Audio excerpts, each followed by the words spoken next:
Okay, guys, I've been invested with BrickX now for about 3.5 years, so I thought it'd be a good time to do my third review now. We did one after 2 years, and we did one when we first started investing. So I thought we could do a little update on where we're at. I'm probably a little bit more knowledgeable in the investing area now. It's been, I've been investing for 3, 4 years now, so I know a little bit more. Still working on a few things, but so yeah, BrickX, basically how it works is you deposit money into your BrickX account, and then they'll buy bricks in properties for you. So it's pretty much just you buy shares in a property. So here we can see this is, I own bricks in this property, and then there's all different properties here.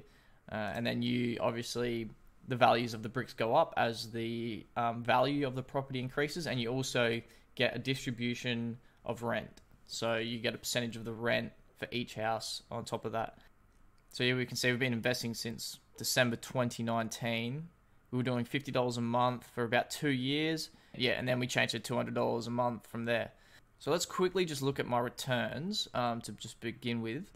So here's the value of the bricks, how they've increased. So this is the capital return. That's the average what we bought per brick. So our cost base would be 2 times 39. And then that's the value of the brick today. So that brings us to our capital return. So overall, since we've started 3.5 years ago, our bricks have increased by 7.44%.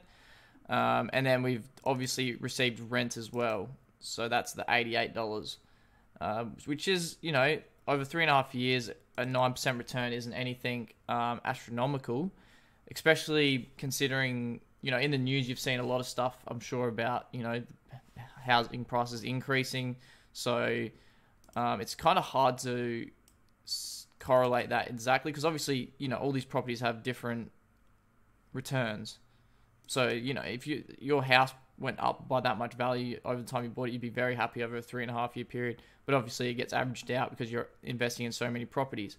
So if you think you're more knowledgeable in what houses to buy, you can actually manage your own properties. I just get them to buy the properties for me, so they control all the investing. If you think you might have a better insight onto what properties to buy, you can actually pick the houses you want to buy bricks in. But yeah, this is everything they've done all the selections for me. So yeah, overall a 9.5% return over 3.5 years. It's nothing that crazy really. But obviously, if you want to get exposure into the residential property market, this is a very good way to do so. And just to follow on from that, to getting exposure into the residential property market, it's actually quite difficult through the stock market. I did a bit of research today and just to see why, because you can't really, there's not much you can really buy that gives you 100% exposure in terms of a stock to residential property.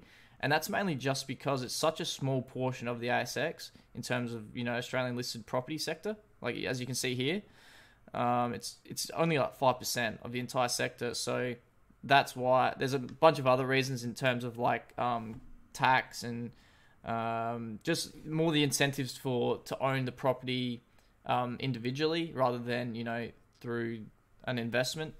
There's so much more incentives for people to own their residential property just for tax-wise, and stuff like that, individually rather than through investments. So yeah, I'll leave a link to this in the description. It's actually quite interesting. But one thing I did want to touch up on that I haven't on any other videos is the fees. This is something I've been researching a lot more in terms of everything, all my investments, fees, really. Because obviously, fees might not seem like much to begin with, but once you factor in compounding over, if you're planning to do long-term investing, fees are actually very, very important to consider because a small 0.5% difference in fees can mean like 30 grand over a 30-year period. So even more than that. So it's really important to factor in fees. Overall, the fees aren't horrible. 0.5% transaction fee, so that's kind of like a brokerage fee, I would call that, which isn't anything that crazy. Maybe if you're looking to buy like heaps of bricks, it might hit you a bit hard, but 0.5% isn't horrible. If you're investing on CMC, the brokerage is like $11. If you're investing on CommSec, I think it's like 20, so that's stocks. So 0.5%, that's quite competitive. It's nothing outrageous. Then you've got your property management fees of 6% received from each tenant property.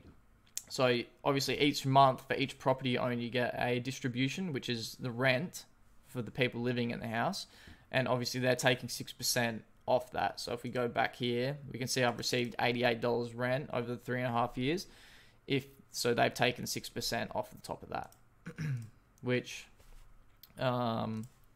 isn't going to affect you too badly. The only thing is that 6% is not getting reinvested, if that makes sense. So that's the more of the issue. So it's not the 6% fee, it's that it's not getting reinvested and it's not compounding.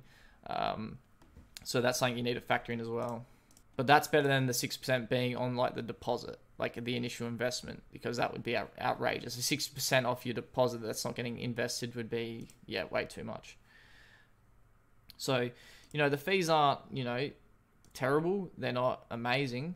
They're quite just standard, I would say, especially, not having to deal with the pressure of having your own residential property. Obviously, there's a lot more you have to consider. But yeah, overall, that's my BrickX 3.5 year review.